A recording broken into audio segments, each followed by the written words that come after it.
Hello friends, it's Allison here, dropping in to share with you some new creative inspiration for the Scrapbook Nerd online shop. Today I am playing with a mix of Simple Stories and Vicki Boutin. I'm focusing mainly on Simple Stories Life Captured, and I am using it to create a 6x8 hybrid scrapbook layout. So right now what I'm doing is working on like a photo strip. It's going to have bits of paper. You can see I put this gorgeous polka dot pattern paper from Simple Stories at the top and the bottom of this panel. I just trimmed down a piece of white cardstock to 3 inches wide by 8 inches tall. And then everything is going to be layered on top of that. I'm using a die cut from Vicki Boutin. I'm going to have to double check what collection it came from. I can't remember off the top of my head. And then I also just used some random scrap papers from my stash as well to help pull this layout together. There's another bit of pattern paper from Simple Stories that's going to be adhered beneath my photo. I printed my photo at home at 2 by 3 inches. I converted it to black and white just so that the colors in it wouldn't compete with the colors in the layout in the papers that I'm using. And now I'm going to attach my title / journaling mat. I cut the little half circle with my Cricut, and I added my journaling using my Cricut as well. And then I'm going to embellish to the left hand side of that little half circle.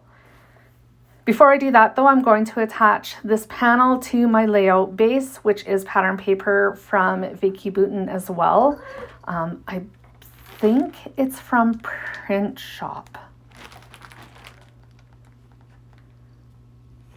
Again, no, actually it is from Where to Next, my bad. So that is the layout base. I'm adding some more journaling ephemera from Vicki Boutin. I want to say that the bits and pieces from Vicki Boutin that I'm using to embellish is from... Can you stop? Stop, kitty. Sorry. Evie's in a mood. The journaling ephemera pieces that I'm using is from Vicki Boutin Print Shop, I think. This title that I'm using is actually from Thicker's pack that is Vicki Boutin as well, but I'm not entirely sure what collection it's from. It is older, so you won't find it in the shop anymore, but it is Vicki Boutin.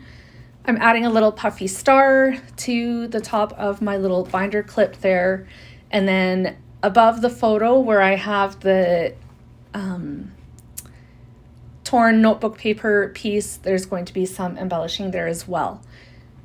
Oh, I'm just finishing off the title right now too. I pulled out a sticker book by Simple Stories to add the rest of the title. So it is going to say I said and then yes. I did have this layout designed in Cricut Design Space before I put it together, and as I was putting it together, discovered that the way I had originally designed it wasn't going to work with my photo. The title part was originally supposed to be on the right hand side of that panel, but I discovered that it would cover too much of my face and I didn't want that. So I moved it to the left, switched it around just a little bit. That's the beauty of, for me at least anyways, designing digitally first. I can move things around and get things figured out before I commit to anything and waste product, which for me is the worst that could happen. It's just my perfectionist tendencies, if I'm being totally honest. But that's the way that I like to create. So there is some enamel dots. They're not enamel dots, they are brads from Simple Stories. 2 of those, and then a little phrase from the Vicki Boutin puffy sticker sheet that I used a little while ago, and that's it for my layout, friends. I have close-ups here coming up, so feel free to stick around for those. I hope you enjoyed my video, and I will be back again soon. Bye guys.